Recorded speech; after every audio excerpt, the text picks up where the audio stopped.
வாசம் செய்திடும் எங்கள் தேவன். மனிதரும் யாரும் கண்டிரா மகிமை உடையவர் எங்கள் தேவனே.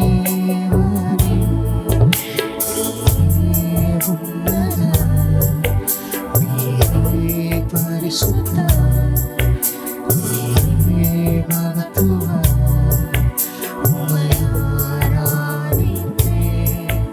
நீரே உன்னதர், நீரே பரிசுத்தர், நீரே மகத்துவர், உம்மை ஆராதிப்பேன்.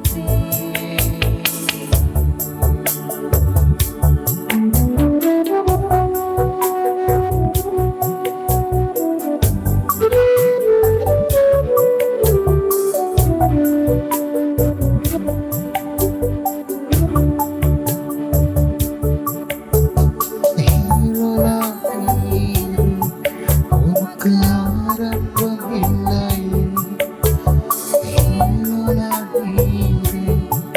உமக்கு முடிவு ஒன்றும் இல்லை.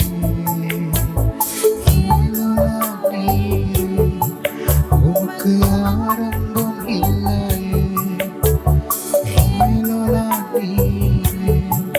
உமக்கு முடிவு ஒன்றும் இல்லை. உம்மை அறிந்தவர் இல்லை, உம்மை புரிந்தவர் இல்லை, உம்மை கண்டவர் இல்லை, உமக்கு ஒருவங்கள் இல்லை. உம்மை அறிந்தவர் இல்லை, உம்மை புரிந்தவர் இல்லை, உம்மை கண்டவர் இல்லை, உமக்கு ஒருவங்கள் இல்லை.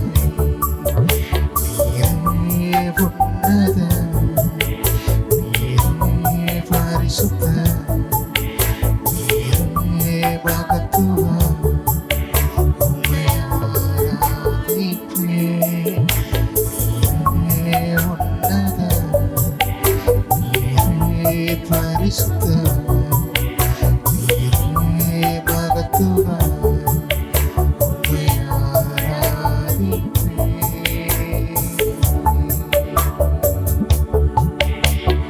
ஒருவரும் சேரா ஒளியினில் வாசம் செய்திடும் எங்கள் தேவனே.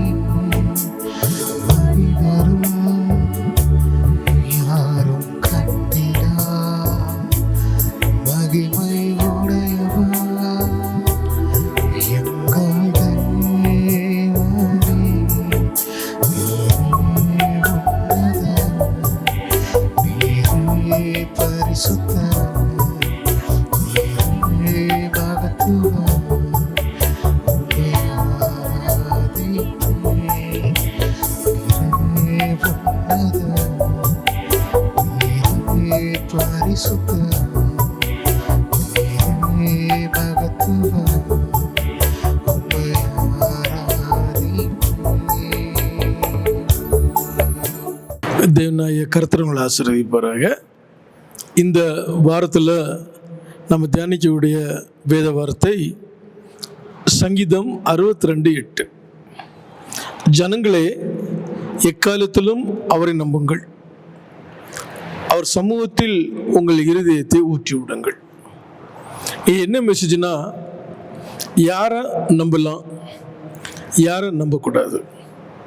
இது பொதுவாக இந்த உலகத்தில் ஒரு பெரிய கொஸ்டின் மார்க்காக இருக்குது. சிலவங்களை நம்புகிறோம், ஏமாத்திடுறாங்க. சில சூழ்நிலைகளில் நம்ம ஆண்டோடத்தில் சில காரியங்களை ஒப்பு கொடுக்குறோம், ரொம்ப ஸ்மூத்தாக போகுது இல்லைங்களா. முன்னாடி கூட நம்முடைய இந்தியாவுக்கு அமெரிக்கா ஒரு பெரிய நட்பு நாடாக இருந்தது. திடீர்னு இப்போ ஒரு 50% டேக்ஸ் போட்டதுனால கொஞ்சம் சலசலப்பாக இருக்குது. இப்போது யார் நமக்கு ஹெல்ப் பண்ணுவாங்க, யார் நமக்கு ஹெல்ப் பண்ண மாட்டாங்க, யாரை நம்பலாம், யாரை நம்பக்கூடாது, ரொம்ப கன்ஃபியூஷனாக இருக்குது. அதான் உங்களுக்கு புரிய முடியாது சொல்கிறேன். திருமுறை சொல்லுது, வேதத்தின் அடிப்படையில் நீங்கள் யாரை நம்பலாம், நீங்கள் யாரை நம்பக்கூடாது. முதலாவது நம்ம பார்த்தோம் இல்லையோ, அந்த சங்கீத பகுதி.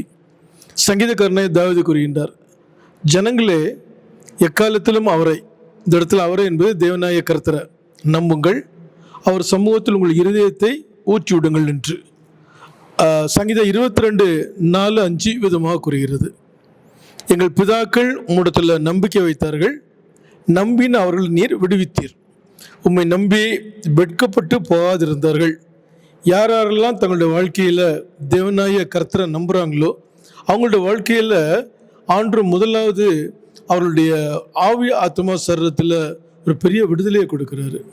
ரெண்டாவது, அவங்க உலக பிரகாரமாக ஏதாச்சும் சூழ்நிலையில் மாட்டிக்கிட்டு இருந்தாங்கன்னா அதிலிருந்து விடுதலையை கொடுக்குறாரு. எத்தனையோ காரியங்கள் அவங்க வாழ்க்கையில் அவங்க வெட்கப்பட்டு போகவே மாட்டாங்க. ஜனங்கள் எகிப்திலிருந்து கானானுக்கு வரும்போது மோசே, ஆரோன், மிரியாம் ஜனங்கள் எல்லாருமே பாருங்கள் யெகோவாகிய தேவனை நம்பி அந்த எகிப்திலிருந்து அவங்க வெளியில் வராங்க. 40 வருஷங்கள் எத்தனையோ உபத்திரங்கள் தான், ஆனாலும் கூட என்ன டார்கெட்டோ அதை அவங்க அச்சீவ் பண்ணாங்க. எங்கேருந்து கிளம்பி எங்கே போகணுன்னு அவங்க நினச்சாங்களோ அதை அப்படியே ஆண்டவர் நிறைவேற்றி கொடுத்தார். அந்த அடிப்படையில் அதை தெரிஞ்சுக்கிட்டு சங்கீதக்காரனை தாவீது சொல்கிறாரு, நம்பின அவர்களை நீர் விடுவித்தீர், உம்மை நம்பி வெட்கப்பட்டு போகாதிருந்தார்கள். நீங்கள் யாராக இருந்தாலும் சரி, உங்களுடைய வாழ்க்கையில் கர்த்தரை நம்பும்போது முதல்ல கர்த்தர் உங்களுக்கு என்ன செய்கிறாருன்னா ஒரு பூர்ணமான விடுதலையை கொடுக்கின்றார் ஆவி ஆத்மா சரீரத்தில்.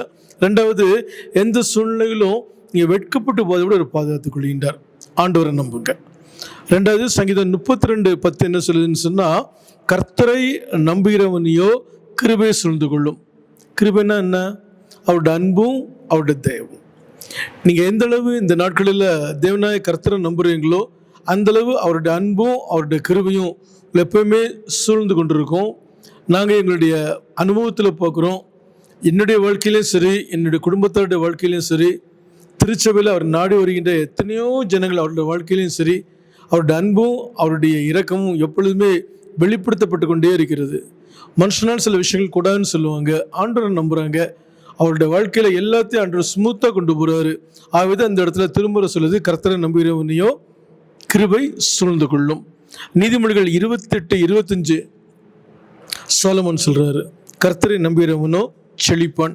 இன்றைக்கி எத்தனையோ பேர் செழிப்புன்னு பிரசங்கம் பண்ணுறாங்க, இந்த வாழ்க்கையில் செழிப்பு இல்லை. எத்தனையோ பேர் கர்த்தரை நம்புகிறாங்க, அமைதியாக அவங்க வாழ்க்கையில் என்ன செய்கிறாங்கன்னு சொன்னால் செழிப்பை பெற்றுக்கொள்கிறாங்க. இப்போ நாங்களே அடிக்கடி உதாரணமாக சொல்லுவோம், நான் வெள்ளூரில் வரும்போது வெறும் 100 ரூபா எடுத்துகிட்டு தான் அங்கே ஊழியத்துக்கு வந்தேன். கூட மேன் பவர் சப்போர்ட்டிங்கும் கிடையாது, ஃபினான்ஷியல் ஹெல்ப்பும் கிடையாது. இன்றைக்கி ஆண்டுகளை வேண்டிய எல்லாமே கொடுத்துருக்கிறாரு. நாங்கள் யாரையும் கொள்ளையும் அடிக்கல, திருடவும் இல்லை, ஏமாற்றவும் இல்லை. எந்த சூழ்நிலையாக இருந்தாலும் சரி நாங்கள் ஆண்டவரை நம்புகிறோம், தேவனாய கர்த்தரை நம்புகிறோம், இயேசுவின் நாமத்தை நம்புகிறோம். ஆகவே பிறகு எங்களுடைய வாழ்க்கையில் ஆண்டவர் தேவையான செழிப்பை தாராளமாக கொடுத்துருக்கிறாரு. இந்த வார்த்தையை கேட்குறீங்க யாராக இருந்தாலும் சரி, நீங்கள் ஆண்டவரை நம்பும்போது உங்களுடைய வாழ்க்கையில் செழிப்பு தேடி வரும். முதலாவது விடுதலை கிடைக்கும். ரெண்டாவது, எந்த சூழ்நிலையும் வெட்கப்பட்டு போக மாட்டீங்க. மூன்றாவது, தேவனுடைய கிருபை உங்களை சூழ்ந்து கொள்ளும், உங்களுடைய குடும்பத்தை சூழ்ந்து கொள்ளும். எல்லாவற்றுக்கும் மேலாக உங்களுடைய வாழ்க்கையில் நீங்கள் செழிப்பை நீங்கள் நிச்சயங்க பெற்று அனுபவிப்பீங்க. ஈசாயை குறித்து வேதத்தில் சொல்லப்பட்டிருக்குது இல்லையா, அவன் தேசத்தில் விதைத்தான், ஆண்டவர் அவனை 100 மடங்கு ஆசீர்வாதத்தினால அவன் வர வர விருத்தி அடைந்து பெரியவனானான் என்று நிச்சயம் அந்த கிருபை உங்களுக்கு கிடைக்கும். நீங்கள் ஆண்டவரை நம்புங்க, வேறு யாரையும் நம்பாதீங்க. சங்கீதம் 119:49 சங்கீதக்காரனை தாவீது சொல்கின்றார், நீர் என்னை நம்ப பண்ணின வசனத்தை உமது அடியனுக்கு நினைத்தருளும், அதுவே என் சிறுமையில் எனக்கு ஆறுதல், உம்முடைய வாக்கு என்னை உயிர்ப்பித்தது. தேவனுடைய வார்த்தையை நம்புங்க, தேவனுடைய வார்த்தையை நம்புங்க. அந்த வார்த்தை தான் நமக்கு ஆறுதலை கொடுக்குது. அவருடைய வேதத்தை நேசிப்பவர்களுக்கு மிகுந்த சமாதானம் உண்டு என்று வேதத்தில் எழுதப்பட்டிருக்கிறது. அவருடைய வேதம் தான் நம்முடைய கால்களுக்கு தீபம், பாதைக்கு வெளிச்சம்.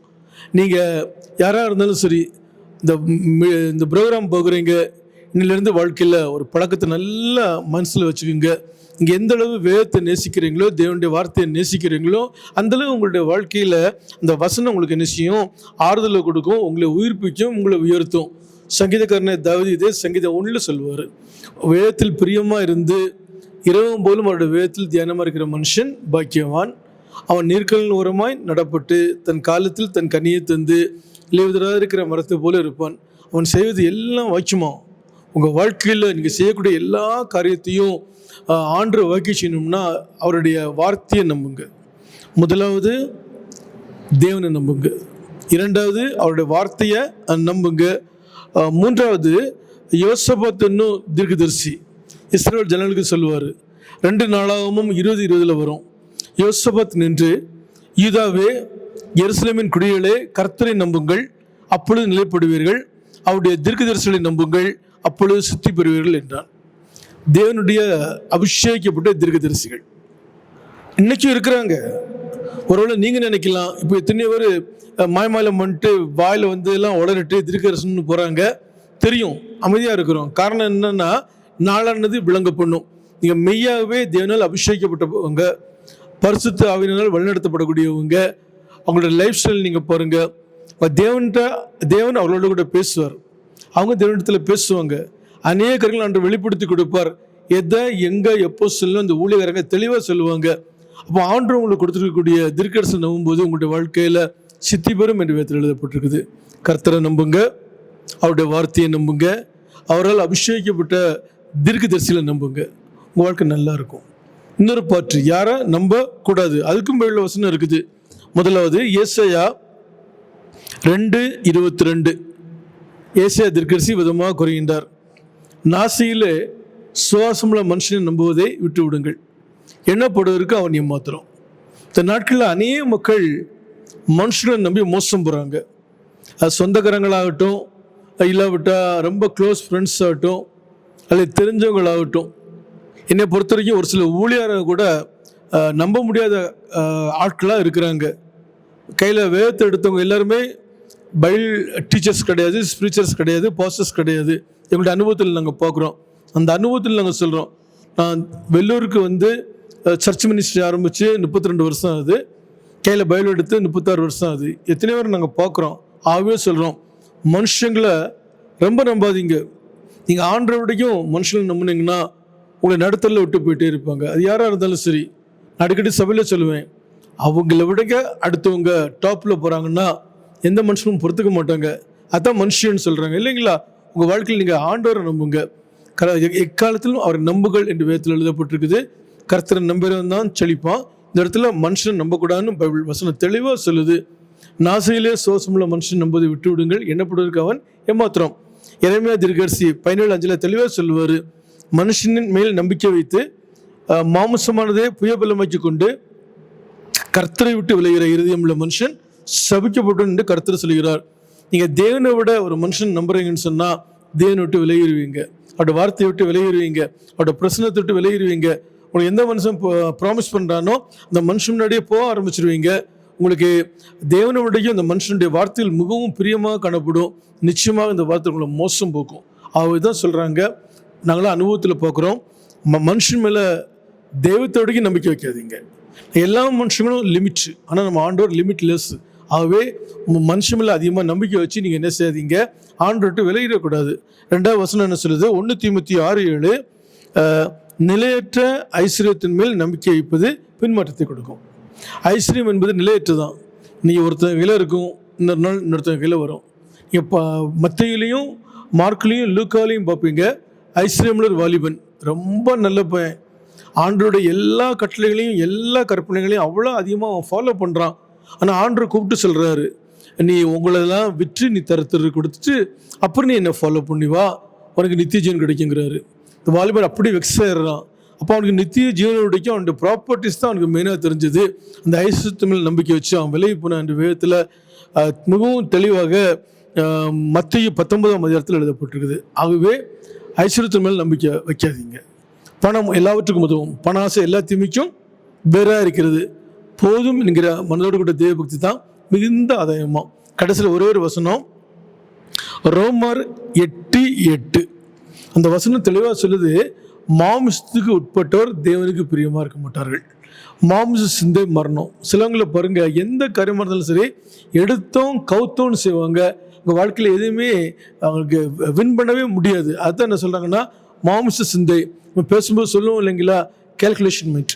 இந்த கேல்குலேஷன் மைண்ட் இருந்ததுன்னா, அவங்களுடைய மாம்சத்தை நம்புகிறாங்கன்னா, அவங்களுடைய உடம்பின் சக்தியை நம்புகிறாங்கன்னா, அவங்களுடைய எண்ணங்களை நம்புகிறாங்கன்னா, அது அவங்களுடைய வாழ்க்கையில் அந்த அளவு கொடுக்காது, ஆவுக்குரிய மரணத்தை கொடுத்து விடும். ஆகவே ஆண்டவரை நம்புங்க, அவருடைய வார்த்தையை நம்புங்க, அவரால் அபிஷேகிக்கப்பட்ட தீர்க்கதரிசிகளை தாராளமாக நம்புங்க. நான் அப்படி தான் இன்றைக்கி நம்பிட்டு இருக்கிறேன். அதுபோல் மனுஷன் தேவனை விடைக்கும் மனுஷன் நீங்கள் நம்பாதீங்க.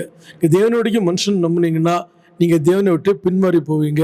அதுபோல் உங்களுடைய வாழ்க்கையில் நீங்கள் நிலையற்ற ஐஸ்வர்யத்தின் நம்பிக்கை வைக்காதீங்க. ஐஸ்வர்யம் வேணும், ஐஸ்வர்யம் கொடுக்குறவர் ஆண்டவர் தான்.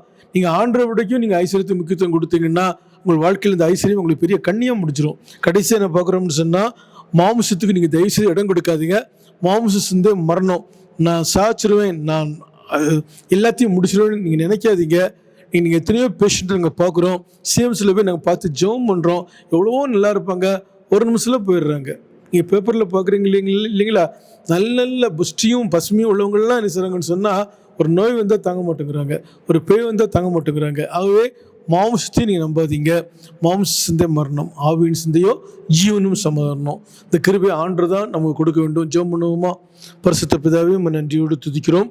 நாங்கள் உம்மீது நம்பிக்கை வைக்க, உம்முடைய வார்த்தை மீது நம்பிக்கை வைக்க, உம்முடைய தீர்க்கதரிசனம் மீது நம்பிக்கை வைத்து அவருடைய வாயிலிருந்து புறப்படக்கூடிய கிருபையுள்ள வசனங்களுக்கு கீழ்ப்படிய உதவி செய்கிறாக. எந்த சூழ்நிலையிலும் நாங்கள் எங்களுடைய வாழ்க்கையில் மனுஷன் மீது நம்பிக்கை வைக்காதபடி, ஆண்டவரை ஐஸ்வர்யத்தின் மீது நம்பிக்கை வைக்காதபடி, எங்களுடைய மாமிசத்தின் மீது நம்பிக்கை வைக்காதபடி தேவனாய கர்த்தர் உதவி செய்வராக. தேவனுடைய ஆவியானவர் எங்களை சகல சத்துக்களும் வழி நடத்தும். இயேசுவின் நாமம் மையப்படுவதாக.